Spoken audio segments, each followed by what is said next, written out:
Hello and welcome to the Sensibly Speaking podcast. This is Chris Shelton, the critical thinker at large. This is episode number 67, and we are coming at you on Stitcher, iTunes, Google Play, as well as here on YouTube with a video of my smiling mug. This is the first week of December in the year of our Lord, 2016. My goodness, what a fast year this has been. I really can't believe it's already December. We are coming up on, my birthday in a couple weeks, and Christmas, of course, and then New Year's, and we'll be rolling into a brand new year of, oh boy, I really don't know what we're going to experience in this next year, but it will certainly be interesting. Which, of course, brings to mind the old Chinese curse, may you live in interesting times, I think is the way that goes. I hope things don't become too interesting. And I don't say that as a harbinger of doom and gloom, because I really don't think that things are going to get as bad as some people are thinking or predicting they're going to be. But on the other hand, I think it would do us all a lot of good to try to have some tolerance and understanding for why some people might be thinking that and why some people might be so upset right now. And I don't see a lot of evidence of that going on. To the victors go the spoils, as the old saying goes. And right now there's a lot of very happy Trump supporters out there, and rightfully so. Just like 8 years ago, there were a lot of very happy Obama supporters out there, and the conservatives and people right now who are very, very jubilant. Some of them were really gnashing their teeth 8 years ago, and they weren't necessarily seeing a lot of tolerance and understanding being directed their way.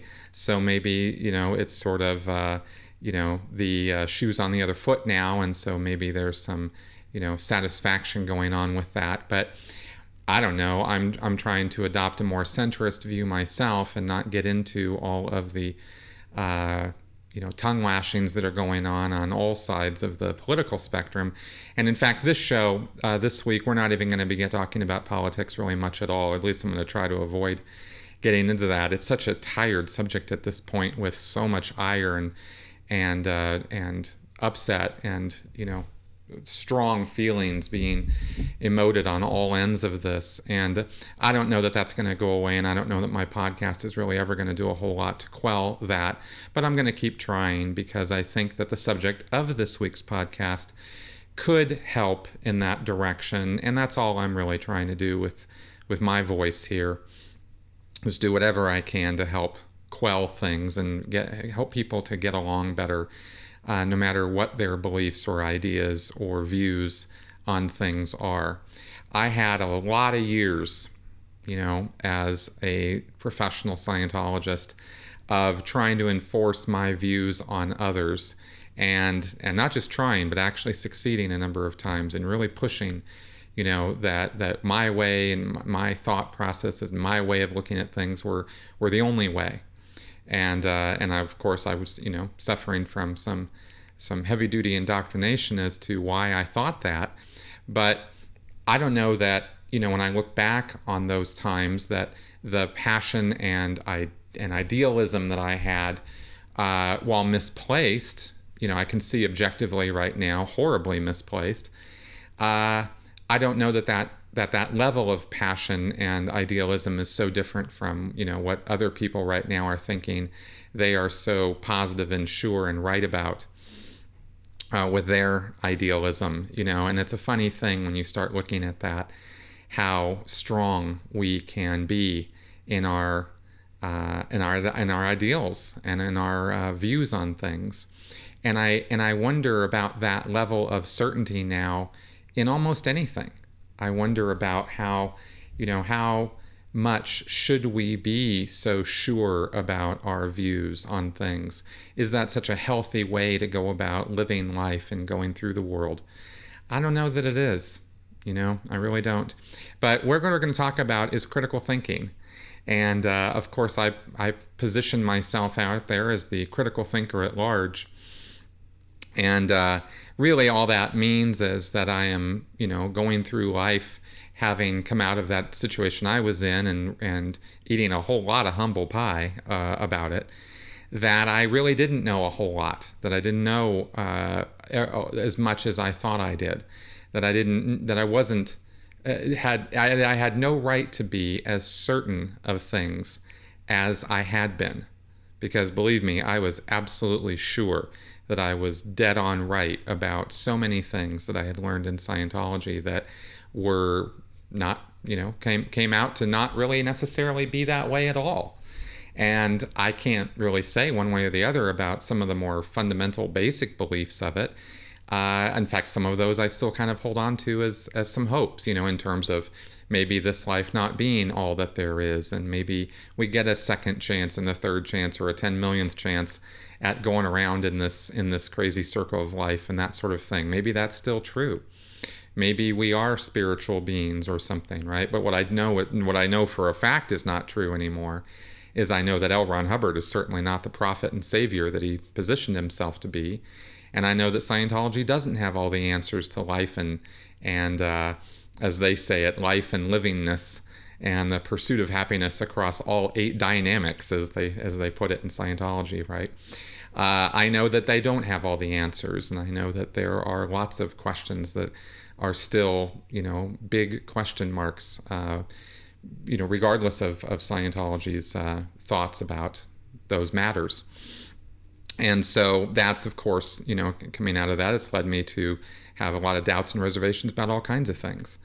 And so I'm wary of ever adopting that level of certainty again. And that's what has led me to down this path of critical thinking, where I say I'm a critical thinker at large, but that really just means that I'm a learner. I'm a grower. I'm a person who's trying to get through life without going to that extreme degree of certainty to the point where I feel like I need to enforce my understandings and my beliefs and my views on anyone else ever. Which is not to say I won't adopt positions or I don't think things and I don't have ideas or views on things, but the degree of certainty that I have about them is not as great as it used to be. And I think now that I look back on it, that's a healthy way to go through life, to be questioning all the time, to be wondering all the time, to be willing to adopt a change of view. I think that's the attitude adjustment that I would wish on the rest of the world that I don't necessarily see. And so if I'm putting a message out here at all of having learned anything from all of those years of experience, those decades of mistakes and nonsense that I was involved in, it is, the lesson of humility as to what right do any of us have to be so sure of anything that we think we know that we feel justified in enforcing those views and beliefs on other people to their potential detriment, right? Those are the things that I look at now and feel like I've come through that trial by fire, I suppose, of certainty, and now feeling like I want to talk about that. And that's where my critical thinking comes from. So I don't ever want to have the idea that I don't want anybody to ever get the idea that my views are I am right, you are wrong, you better learn from me, you better get what I'm saying because you clearly are an idiot and a fool, right? That's not really how I want to come across. And of course, being human, sometimes I do. And I think, and we all do, of course, but I'm really just trying to, help through my experience and through what I've learned. And I learned quite a few things this week about some critical thinking points that I thought I might take some time to share, and maybe they could be of some help to you guys out there. Maybe, this show, or maybe my channel, or maybe, my putting myself out as a public figure, or putting myself out there as somebody for people to listen to, maybe it would benefit me more if I was more hardcore about things, if I was more positioned about the left or the right or the up or the down, right? if I wasn't so centrist about things, maybe that might gain me more of an audience of people who want their cognitive biases to be confirmed by somebody on the YouTube or on the internet or on radio or TV or whatever. But I just don't really think that that's what I want to do or what I should be doing in putting myself out there to you guys. You're good enough to give me some time to listen to what I have to say, and I don't want to tell you what to think or how to. I don't want to tell you this is what I think, and therefore you better think it too. I don't know. I just don't really feel like that's really the way to go for me. And so that's why I don't do that. Some of you object to some of my political leanings or whatever. Well, okay, fine. Or, maybe some of you out there who are Scientologists or who, have certain religious thinking, think that I'm off the rails about this or that or the other thing. Great. Please do. Please continue thinking that. Please continue thinking that. I would rather have that than me trying to force on you that I'm right and you're an idiot for thinking what you think. You're a fool. You're an ignoramus. Whatever, countless words I could use to describe how horrible you are and how great I am because I think one way and you think a different way. I don't want to create that kind of relationship or dynamic between you, my viewers or listeners, and me. Right? There's plenty of people out there who are doing that, and I don't know that that's so constructive, right? I would rather offer some advice and some things that I have learned, tell you about the benefits of my own experience or my own understandings of things, and let you pretty much decide on your own in a fully tolerant and open sort of way. Hey, look, this is how I'm looking at things, and maybe you might want to consider it too, and maybe that's not, a Rush Limbaugh or Hannity or Bill O'Reilly sort of view, and maybe that's not an MSNBC or, Rachel Maddow sort of view either, or whatever. I don't know.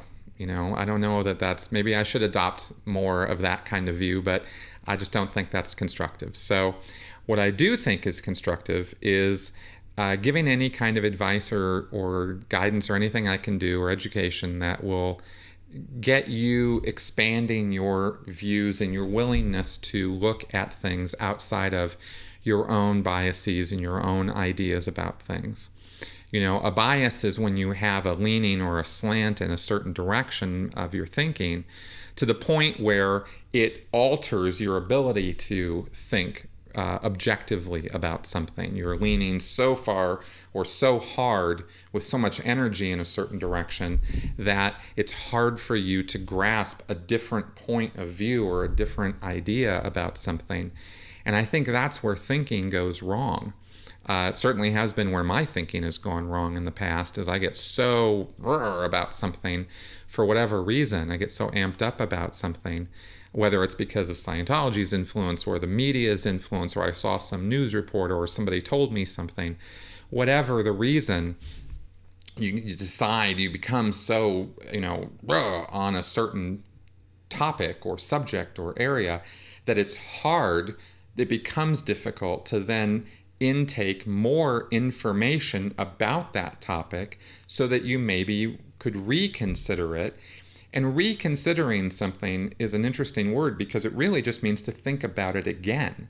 It doesn't mean you have to change your mind about something.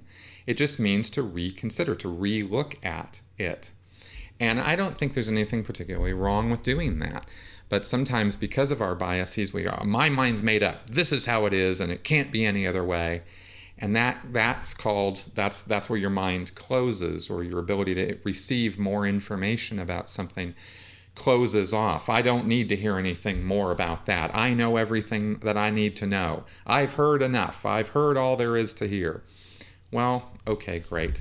And in certain, arguments or certain, short circumstances where you don't have a lot of time or you don't have a lot of patience, you don't want to hear anything more. But I hope that during these moments that we have together, when you're giving me your time, you'll remember in the future maybe to, some of the advice or learning I have to give, so that maybe you will be more open to it when it counts, when it really matters. So let's talk about some critical thinking, because everything I'm talking about here has to do with critical thinking. And this week I've not made a script to go off of or anything. I'm kind of doing this all off the top of my head right now. But I've got some notes that I've made and a couple quotes and some references I'll put in the show notes, on my sensiblyspeaking.com website, where all of these podcasts are posted. There will be some links to some articles that I'm quoting from or talking about here. The first of which is from a couple psychology types, Wade and Tavris, and they put together some articles that I looked up having to do with critical thinking, and they had some pretty good quotes. So I thought I'd share a couple of those. And the first one is this: the philosopher Richard Paul has described 3 kinds of people: vulgar believers who use slogans and platitudes to bully those holding different points of view into agreeing with them; sophisticated believers who are skilled at using intellectual arguments, but only to defend what they already believe; and the third one, critical believers who reason their way to conclusions and are ready to listen to others. All right, so clearly I've railed against the first type, the vulgar believers who, just use platitudes and sort of bully, use force, right, in order to try to show that they're right and you're wrong. And vulgar believers, of course, are not particularly thinking so much as they're just speaking. They're just, or shouting, or talking loudly, or whatever. They'll talk over you. They won't talk to you. The prepositions change a little bit. They're talking over you. They're talking above you. They're talking on top of you. They're not talking with you or to you.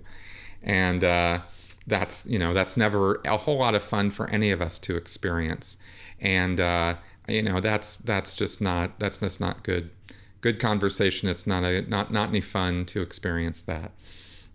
But a lot of people, I think, have the idea that critical thinkers are this second part here, which is sophisticated believers who are skilled at using intellectual arguments, but only to defend what they already believe. And I wanted to stress here from this quote that that's not critical thinking either. It uses critical thinking, or it uses logic. This person will use logic, they'll use reason, they'll use nuanced thinking in order to make their case about a position that they've adopted. And there's not in and of itself anything particularly wrong with that, except for this little tiny bit. And that little tiny bit is they're not willing to consider an alternative or different point of view. And that's to the degree that you're not willing to consider another person's arguments or ideas or rationale or reasoning, is the degree that your mind is closed. And the only danger or threat to yourself when you are doing that, when you are being closed-minded to some degree, the problem for you is that you could be, no matter what your position is, no matter what you're saying, you could be wrong. There could be some part of what you're talking about, whether it's the whole part, half a part, a little bit of a part, but there could be some part of what you're talking about or thinking or looking at that might be an error, that might not be true. And if that's the case, if you're closed-minded about it, then you're not going to receive any alternative information to what you already think. And then you're screwed. And it's not because another person or persons or book or magazine or internet or TV show, it's not because they're not there to give you the information. It's because you're simply not willing to receive it. These are the kind of people, sophisticated believers and vulgar believers, of course, for sure, are the people who are talking to be heard. They're not listening to understand. They're listening to wait for the next moment when they can say something, when they can throw out their next fact or their next, argument against whatever it is that they're listening to. But they're not listening to hear and understand. And that leads us to the third part, which is the critical believers, the people who reason their way to conclusions and, most importantly, are ready to listen to others. If you're engaging in a conversation with somebody or an argument with somebody or a debate, for whatever reason, it really behooves you to listen to what they're saying for your own good. Not just because, I'm the red, you're the blue, and I'm going to change you to the red, sort of thing. You get the point. So anyway, that was the first point that I wanted to bring up. And this leads right into the next point, which is those three magic words, the most important words ever, as far as I'm concerned, especially in regards to critical thinking, are the words, I don't know. And these are powerful, powerful words. And they're powerful because they go against and represent an idea that goes against how we're raised so often in so many ways. There's so many cultural beliefs and patterns and molds that we are put into that push us away from and make us not want to admit that we don't know. It's dangerous, it's bad, it's horrible, it's not a good thing to be. There's so many reasons why being in a position of ignorance or not knowing is bad, even to the point where if somebody says to you, you are ignorant, that's an insult. It's a slur. Ignorance really simply means you don't know something, but it's taken as an insult. As practically a swear against the person that I'm ignorant. I'm not ignorant. I am not, right? I know all about this, right? Is the preferred position to be in. Because knowledge, of course, it makes sense from a certain point of view. Knowledge is power. Knowledge is, when you know more than another person, it puts you into an intellectually superior position. They then have to acknowledge that you somehow they have to acknowledge that you're better than them because you know something they don't know. It's so interesting how that works, and it's really just the way we think, because we think, I don't know, somehow because of the way we've evolved or something, we think that because anybody has more of something than we have that we think of as a beneficial or positive thing, that they're better than us, that makes them better than us, whether it's more muscles or more money or more influence or more power or more knowledge, right? If these things that we think are beneficial and they have more of it, then they're just inherently a better person than we are. And it's really goofy thinking if you stop and just kind of go, well, wait a minute. It really is. There's no reason. We're all born on a fairly, well, I was going to say we're all born on equal. We're not really, because of the genetic lottery and because of the economic lottery and because of the positions that we are born into. We're really not born equal, but we're born with and we're not even necessarily born with an equal potential because of the genetic lottery. Maybe there's something wrong with our brains or our nervous system or our bodies or something where, we're not born with all the equal potential and opportunity that we, maybe should be. But what we make of it, we are capable, we are all capable of improving our lot, of making ourselves better. I will say that.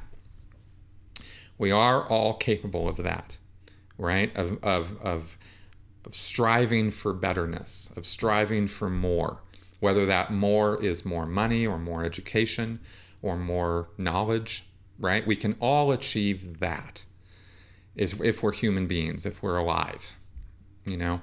And so, you know, it's okay, therefore, to not know something, to be in a position of lesser knowledge than another person does not make you less than that other person, right?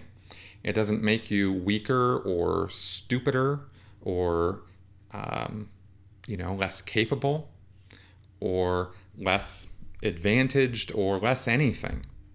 It simply means this person knows something you don't know, or this group of people knows something you don't know. But you can learn it. You can know it, right? There's very, very, very few things in this world that are beyond your ability. I'm talking to you, the listener out there right now, that you can't know or can't learn or can't understand. You know, if you just work and apply yourself, and learning is something we all have that potential to do. So it doesn't put us at an unequal footing with other people because we don't know, but we sure like to think it does, right? It's this class thinking, you know, this sort of pack mentality, herd mentality thinking that we all have that makes us think that. And so anyway, I just wanted to address that a little bit. Now, the positive aspects of saying, you know, if that's all the negative part, the positive parts are that by saying that you don't know, right, it drives your curiosity to find out. I don't know is what has driven every invention mankind has ever invented. All the way back to, you know, tools and whatnot, right? It's like there you are confronted with some situation or problem and you don't know what to do, but you're going to find out. That's the thing that's so amazing about I don't know, is it creates this question mark and this mystery and this curiosity to find out, to want to know. And I'll tell you, that is one of the most powerful forces that we have in our minds that has driven our civilization forward, is our desire to find out, right? And also the other positive aspect about admitting that you don't know something is it's the one thing that allows you to learn and change your mind. Because when you refuse to acknowledge that there are things you don't know anything about, when you refuse to acknowledge that there's something, when you cross your arms and simply say, well, I know all about it. I know everything I need to know. I know everything there is to know. I know all that I ever wanted to know, or whatever the statement is. It's saying that, you know, you're shut off, right? You're closed-minded. However that's justified. When you do that, you're unable to learn, right? So when you admit to not knowing, then you open your mind and you're willing to perhaps change your mind or validate what it is that you already know by finding out more about it. Because how can you know too much? You know, I mean, there's that old Far Side, excuse me, sir, can I be excused? My brain's full, right?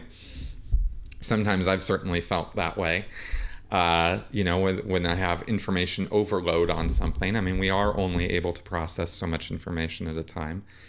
We can only receive so many inputs. We can only think with so much. We are limited to that degree. But very few of us hit those points all the time in our lives of information overload all the time, 24/7.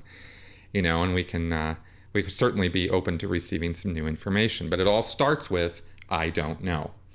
And it's almost ironic that the people who don't do that or are not willing to do that or adamantly refuse to admit that because they don't want to be thought of as stupid really are the ones who end up being the most stupid, because they insist that they know all about things when the evidence and objective knowledge or objective experience or facts about a thing show that they really don't know everything there is to know about whatever the subject at hand is. And this is anything, man. This is everybody and anybody. This is you, this is me. Sure, it certainly is me. So let's talk for a second now about finding out. I've been asked, about last week I talked about fake news sites. And I certainly hope that having talked for as long as I did about fake news sites and about the news and media in general, that I didn't give the impression that you should simply believe everything that you hear from mainstream media or professional journalist sources, because I certainly didn't mean to get that message across if anybody thought that that's what I was saying. I didn't get that particularly in the comments or anything, but I just thought I'd throw that out there. Questioning everything you hear and know and learn is what critical thinking is all about, and that includes from mainstream media sources. So I've been asked, though, of course, to talk about how do you find out? How do you know? How do you come to conclusions about things? Because there comes a point along the line with almost any subject where we do have to come to some conclusion. We have to make up our minds to some degree or another, and that's fine. What I'm proposing in terms of critical thinking is not that you don't come to conclusions or come to, a view on the thing, but that you always be willing to adjust your thinking and reconsider that position. That's all. But in terms of how do you come to those conclusions, well, Google is a wonderful thing. We live in the information age now, and there is so much information out there that, again, we can go into information overload, but the tools that we have available to us to learn and know and grow intellectually now are better than anything we've ever had in the entire history of mankind. And as much as I rail against anti-social media and fake news sites and even real news sites who are supposed to be giving us facts, and all of that, as much as I might rail against those things, I will also acknowledge that we live in a time of more potential for growth and knowledge than ever in our history. This really is the best of times in so many ways. And if you can get past the curtain of bad news and horribleness that the media likes to throw in your face every day and see past that, the good news that exists in our world is reflected in so many ways right now. We've talked in the past on this podcast about how, crime statistics, for example, are, lowest that they've been in decades and decades, right? Violent crime is down, not up. You have less chance of being hurt, leaving your home and going to the store, going out and going around than you ever have in many, many years, maybe in your whole lifetime, maybe since you were born. So that's good news, right? And I believe that the dissemination, that the availability of information that we have to us now is one of the reasons for that, because it does give you more power to be able to know more, right? And you can look things up faster and easier than ever. And our minds are changing as a result of that. The way we live our lives is changing drastically as a result of that. And they're not all negative changes, they're changes for sure. But, the fact that most of us walk around not remembering phone numbers anymore, that's not necessarily a bad thing, depending on your point of view, right? It is if you end up in jail and you got to call your mom, you can't remember her number. You got to call your parents, or you got to call your lawyer or something. You don't even have their number if you don't have your phone on you. But that's a rather extreme example, right? We've freed up a lot of our brain space, right, with things we used to have to memorize or things we had to know that now we just carry it around with us, in our phones or in our computers. These have become extensions of our own minds, of our own selves. And I don't know that that's a bad thing. It's simply a change in an evolution forward, if we use it to our advantage. That's really the kicker, is how do we use it? Do we use it to be stupider? or do we use it to be smarter? Because we can go both ways. And there's lots of anecdotes, lots of examples of ways we've used technology to be stupider. But I think there's just as many, and I think probably more examples of how we're actually using it to be smarter. So, coming back around to Google searches, this tool is, it's an amazing tool for potential knowledge if you know how to use it. It's not so helpful if you type in a couple keywords of something you're looking for and you get back 8 million hits. Okay, 8 million search results. Okay, great. And you go through the first page or two, and maybe that's the information you're looking for, and maybe it's not. A couple things on Google searches, of course. The first point is you don't want to do Google searches so that you find the first, this is the classic meme, so that you find the first thing that agrees with what you already thought, and then go, oh, okay, there it is, I proved it, right? No, and we'll talk more about that in a second. But you do want to, first you want to be able to narrow that target down. And I don't know how many of you are aware of this. I had to kind of hunt for it. But there are advanced search pages on Google. They're not easy to find. You actually have to type in advanced search page to get to it, because there's no, at least on my Google page, there wasn't any button that led to the more advanced searches. But that's really the best way to do a search, is you get to that advanced Google page and you type in your keywords, but then you take a few more seconds, just a few. It's really not that much longer to do an advanced search rather than just a search off the toolbar. The search bar that you get on Google will auto complete itself based on what other people have been searching for, what's trending on Google. But that's not necessarily always the best way for you to find the information you're looking for. If you're looking for what's popular or what's trending or what other people have been looking at, and that is one kind of search you can do, then that's great. The autocomplete function of Google is wonderful for you.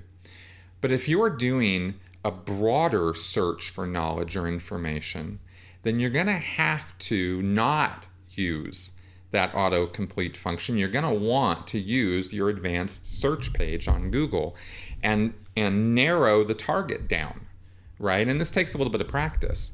But it is if you're asking me how to do this, well, this is one way to do it, right?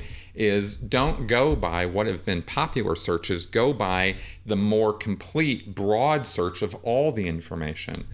And, using your keywords and using the fields on the advanced search page to narrow the target more specifically to the language, maybe the country that you're looking for, if it's country specific or region specific or date specific, right? You can use that advanced search page to narrow down the target that way and focus more closely in on the exact information that you're looking for. This will also, by the way, prevent you from being derailed in your searches, because believe me, I understand how when you start looking for item X and Google presents you with items A, B, C, D, and E as well as X, boy, A, B, and C sure look interesting. Ooh, wow, what's that? What? I didn't know that. And before you know it, you've wasted half an hour goofing around on something that you had no intention of looking at in the first place. So by narrowing your search parameters in the first place, you'll reduce the amount of dispersal and misdirection that goes on the internet, because man, there's just all kinds of fascinating information out there. I never imagined for a microsecond that I would be interested in the snail races that were occurring in Guatemala when I was looking for, gifts for my girlfriend. But that can happen, What? I didn't know about that. And before you know it, you're looking at, wedding cake frostings that that are most popular in Germany. It's like, certainly interesting, but not particularly what you are looking for in the middle of your workday. So anyway, using the more advanced functions can narrow the focus of your search, and you also won't end up with 8 million pages to look at. You know you're really using this advanced search function properly when you're getting down to less than 100 results on your searches. And you only have to go through a page or two of the Google search results and really getting focused in on what you're looking for. So that's one way of going about, more efficiently finding the information that you're looking for. Now, as far as verifying information, there was an article by Heather Walpert Gowron. I think that's how you say her name. She's gave some teaching advice that was very helpful, and I linked to her article in the show notes here.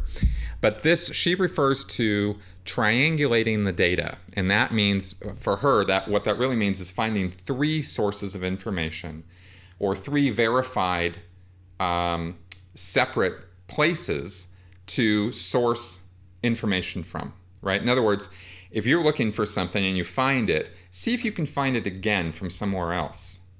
And if it's really sketchy or really doubtful or really questionable information, see if you can find it again, right? Find 3 sources for your information, in other words. That's important because that will also break you out of the fake news circle for almost every time, because those fake news sites, as I went over last week, are almost always some random blogger somewhere sitting writing clickbait articles in order for him to make money.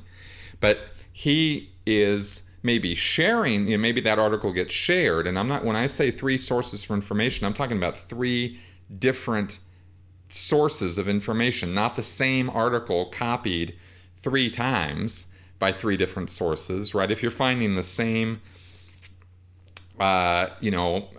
article, Michael Jackson found alive in New Hampshire, if you're seeing that article and then you can't find anything about that anywhere else, okay, good, odds are it's probably not true.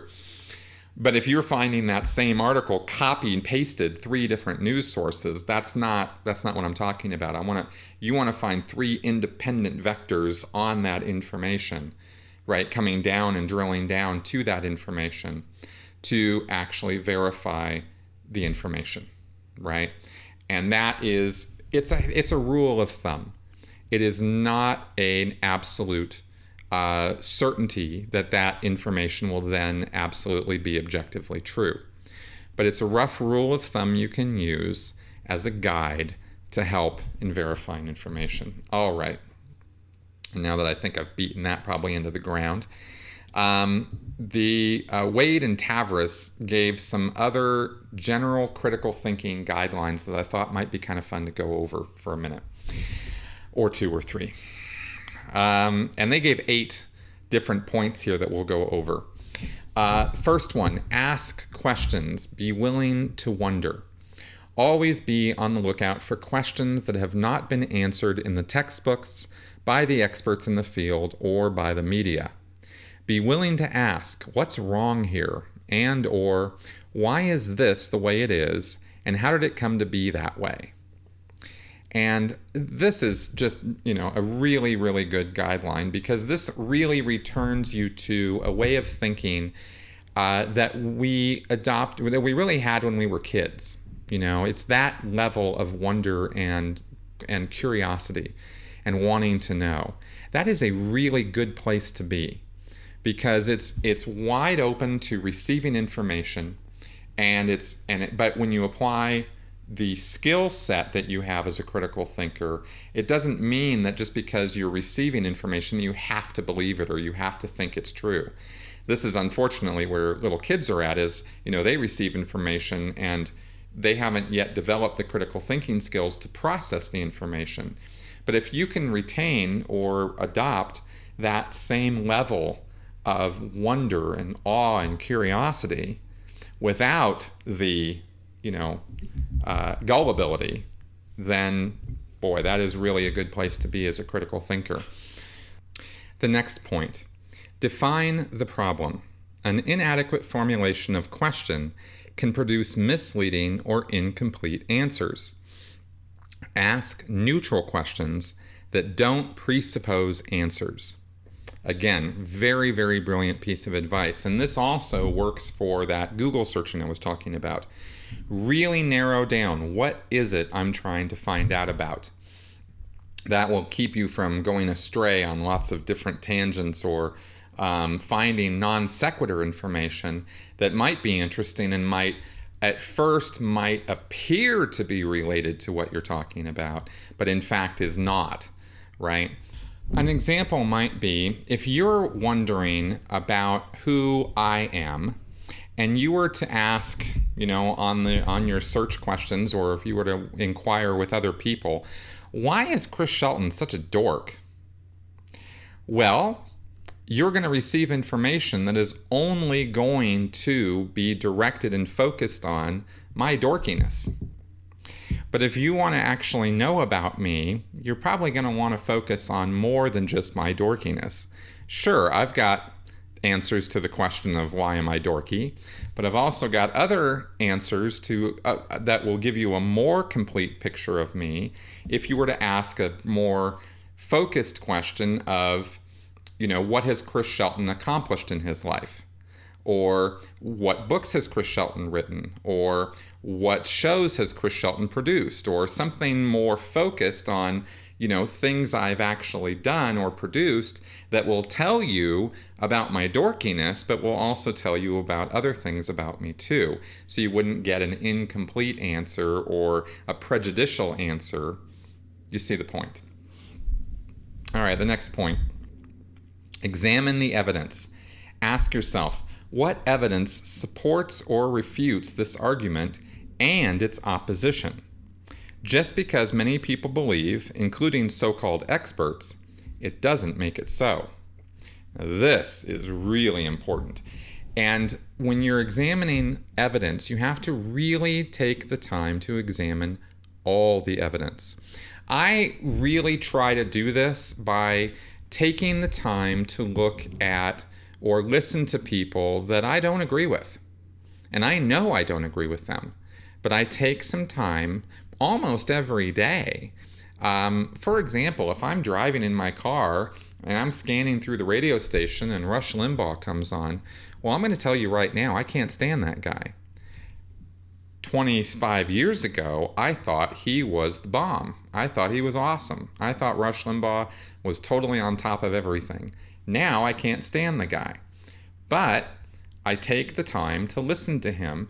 My views have changed, but just because they've changed doesn't mean they've changed for the better. I can be completely wrong on so many things, and I know that. And so I take the time to listen to somebody that I strongly disagree with most of the time. And often in doing that, I sometimes find little bits and pieces of things that even he says that I can agree with. And I don't listen from the point of view of, oh God, now I got to listen to this windbag again. I honestly just listen to what he's saying. And I compare it and evaluate it to what I already know. And then I have to make decisions about whether I'm going to agree or disagree if he's giving opinions. If he's giving facts, there is no argument about agreeing or disagreeing. They're facts, right? There's a difference between his opinion about things and facts about things. I don't dispute his facts. I will dispute his opinions, right? So that's, now the facts part, of course, you have to be pretty discerning on that, because somebody like Rush Limbaugh will twist and alter facts also, right? Somebody like Rush Limbaugh, I say that as though we don't all do that. So anyway, you just have to be a discerning listener, but an open listener. Okay, that's what I'm really stressing here, right? Is I do take the time to do that. I've listened to Hannity, I've listened to Bill O'Reilly, I've listened to Rush Limbaugh. I've gone out of my way to read, alt-right or conservative-based media. And I try to do that now as much as I will look at or listen to or read liberal-based media sources, right? and knowing full well that I'm listening to or reading biased media sources one way or the other, right? And I try to focus on the fact that that bias exists and be cognizant of that. So anyway, in examining evidence, point is really do yourself the favor of examining all the evidence on something, right? And if you go into a position, and we often do, where we've already decided on what our view is going to be on a thing, right? Try not to do that. When receiving new information, try to just have an open mind. All right. The next part, analyze assumptions and biases. All of us are subject to biases, beliefs that prevent us from being impartial. Evaluate the assumptions and biases that lie behind arguments, including your own. And I've talked already at length about that, so I won't go on and on and on and on about it. Next one, avoid emotional reasoning. If, quote, if I feel this way, it must be true, end quote. Well, yeah, passionate commitment to a view can motivate a person to think boldly without fear of what others will say, but when gut feelings replace clear thinking, the results can be disastrous. Absolutely. Now, I've said for a long time, because I've found it to be true, that emotion trumps reason or logic every day of the week. We are emotional creatures. We are emotionally driven. And it's actually been said, and I've said before, that it has been supposed and put forward in studies that perhaps the whole evolution of our reasoning skills were developed to justify and give rationalization to why we've decided on something emotionally. In other words, we've already decided based on what makes us feel good that this is going to be our position. We are emotionally driven, and so we've emotionally come to a conclusion about something because we think it's going to be the right thing because it feels right. And then the whole, intellect goes into play to rationalize and justify that conclusion. And this is where critical thinking becomes so important, and why I've said before that critical thinking is not native to a person. It's not the first place you go. The first place we go every single time, 7 days a week, 365 days a year, the first place we go is what feels good, what feels right, right?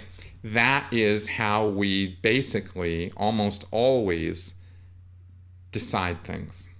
And critical thinking is our attempt to use rationality and logic and reason to overcome, to untrain ourselves out of that instinctive level of thinking and use a higher level of thinking that's based on reason and facts. It's hard. It's really hard. Not pretending for a second that it's not. But if you can overcome that emotional reasoning, even 50% of the time, consciously do it, man, you are way ahead of the curve. So that's the basic conflict that we face in discussing critical thinking and trying to use critical thinking. That is the struggle. So next point here is don't oversimplify.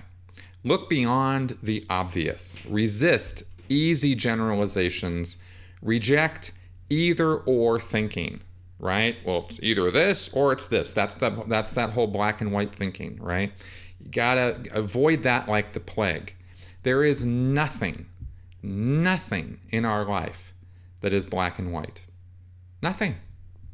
Not one thing in the world is actually black and white, right? It is shades of gray with everything. And the more shades you can see and perceive and think with, the more realistic your thinking is, right? And it's nuanced. It takes education. It takes information. It takes time to think that way, to think in those nuances. But you'll find, right? I think almost every time I have found that when I was being fairly absolutist in my thinking, when I was being very black or white about it, that when I found more information, the shades of gray started presenting themselves, and I realized that my position, my absolutist position, was in error, right? And sometimes woefully so, like regrettably so. Like I felt like an idiot because I was so wrong because I hadn't seen those nuances. So oversimplification is, again, where our brains tend to go. We want to go in that direction. We want things to be simple. But the fact of the matter is that when we're faced with complex situations, the truth is hardly ever simple. Most of the time there are complications to it. Now, the other part of this point is don't argue by anecdote. And I want to spend just a moment on this because this is something we all fall into. Oh my God. Anecdotal evidence is a logical fallacy. Okay, now an anecdote is an example of something. Okay, that's an anecdote. It's a story that you tell to demonstrate a purpose or a point. But arguing with anecdotes actually opens up the door for you to make logical errors almost every single time. So arguing with anecdotes, generally not a very good thing to do. And by argue, I mean reasoning. I'm not talking about arguing as in having an argument or a fight with somebody. I'm talking about arguing as in trying to convince somebody else of something, right? In other words, reasoning, right, with anecdotes is generally not a good idea. It's often much easier for people to believe someone's testimony as opposed to understanding complex data and variation across a continuum. Quantitative scientific measures are almost always more accurate than personal perceptions and experiences. But our inclination is to believe that which is tangible to us and/or the word of someone we trust over a more abstract statistical reality. And the example I gave earlier today, earlier in the podcast about crime statistics, is probably right up at the top of the list of what I'm talking about with this, right? We are inundated with anecdotes of crime committed in our neighborhood or in our country or in the world every single day. The news specializes in giving us violent crime, right? Because it's so controversial, it's so interesting, it's so fascinating, we're so horrified, and so it drives ratings. The more horrifying, if it bleeds, it leads, right? As I mentioned last week. So that's the news, and that is anecdotal information. Every news article is an anecdote. It's a story. And if you think that because you've heard a story, that is now the general condition of the world, or the city, or the neighborhood, or the region, or area that you're in, you will most likely be dead wrong about that. That's just a fact. Because when you look at the statistical facts, for example, violent crimes, they're down. They've been going down. Statistically speaking, they're going down. But you don't see those statistics in your day-to-day life. You're assaulted with anecdote after anecdote, story after story about violent crimes, about black-on-black violence, black-on-white violence, this, that, the other thing, blue lives matter, black lives matter, everybody's lives matter, Well, great. Fact of the matter is, the objective fact is, the world's a safer place right now than it has been in a very long time. But you would never, ever, ever think that listening to all the stories that you hear in the news. All right. So now Michael Ventrella gave some other examples of anecdotes that we get into just to broaden this. For example, I know a guy who wasn't wearing a seatbelt in an accident, and he came out better than if he had been wearing one, so therefore seatbelts are bad. Well, statistically speaking, seatbelts save lives. Just in a majority of situations, It is better percentage-wise to be wearing a seatbelt than not. But because you know somebody who didn't, right? Or I personally have experienced and met people on welfare who are lazy bums abusing the system. So therefore, most people on welfare are like that. Okay, now tell me you don't know somebody who thinks that way, right? Yet the statistical fact, if you dive into the actual demographics of who is on welfare, who benefits from our welfare programs here in the United States, you will find, and I have found because I have dived into the statistics of this, that it is not the case that most people who benefit from welfare are a bunch of Xbox buying, caviar eating, steak eating, lazy bums who, live half their day at Walmart and have 3 TVs at home, right? This is an anecdote that is painted by politicians or by civic leaders or news media or something. These anecdotes are presented to us as representative of a greater whole. But those anecdotes do not represent the greater whole. It's been the coldest month ever, so therefore there is no global warming. Ugh. All right, enough said. Okay, last 2 points here. Consider other interpretations. Formulate hypotheses that offer reasonable explanations of characteristics, behavior, and events. And this was right out of Carl Sagan's advice as well, about always considering other takes on information, right? Other points of view. This is probably the hardest part of critical thinking, because when you've adopted a viewpoint about something or you've made up your mind about something, it becomes very hard to outthink yourself, because this is your position. I believe this is how things are. And how do I consider some other way of looking at things or feeling about this thing? Well, that's the hard part. That's the challenge. That's the critical thinking challenge. But if you can do that, if you can consider an alternative point of view without necessarily having to agree with that alternative point of view, at least not right off, hey man, I'm telling you, you are ahead of 99% of the population. That is a skill worth having. Boy, is it ever. Okay, and finally, the last point. Tolerate uncertainty. Sometimes the evidence merely allows us to draw tentative conclusions. Don't be afraid to say, I don't know. Don't demand the quote-unquote answer, because sometimes there isn't one. We are not ever forced to have to come to a conclusion about something. Most of the time, we force ourselves to do that, is really what I'm saying. Sure, sometimes there are circumstances where you have to make a decision about something and a snap judgment is required. Okay, fine. Yes, that definitely happens. But so often, we actually do have the time to consider alternative points of view or have the time to not have to come to a conclusion. And there's nothing wrong with saying or thinking to yourself, I simply don't know. It doesn't mean you're ignorant or stupid or an imbecile to say such a thing to yourself or to others. So we've kind of come full circle on that. And that is the final point of the advice on critical thinking, some guidelines on that.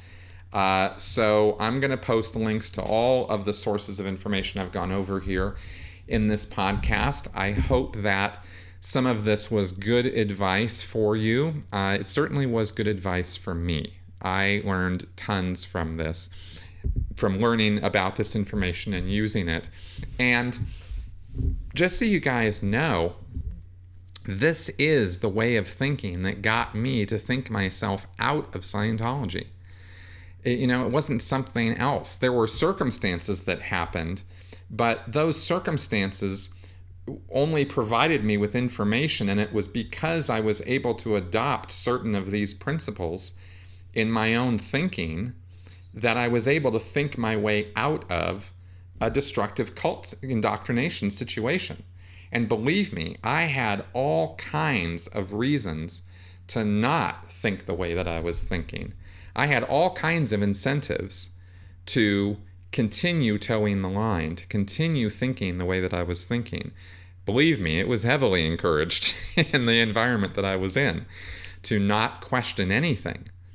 So this is the advice and things that I'm sharing with you in this show and in general about critical thinking are the things that helped me out of an extremely destructive situation for myself. And I think that, therefore, these guidelines and this information could help you too. All right, thanks a whole lot for coming around. I welcome and very much want your comments and feedback. Let me know what you think about what I'm saying here and whether this is of any use to you at all. I'm sure that it could be and should be, but is it? Are there things that I missed? Are there things you think I should have gone over here that I didn't on this subject? I'd like to know. I would like very much to hear your opinions about this. So let me know. And I see all of your comments, by the way, and I respond to many of them. So fire away at me here. I am bring it. I'm wide open. All right. So thanks for coming around. Really appreciate you guys listening, and I will talk to you guys next week. Bye-bye.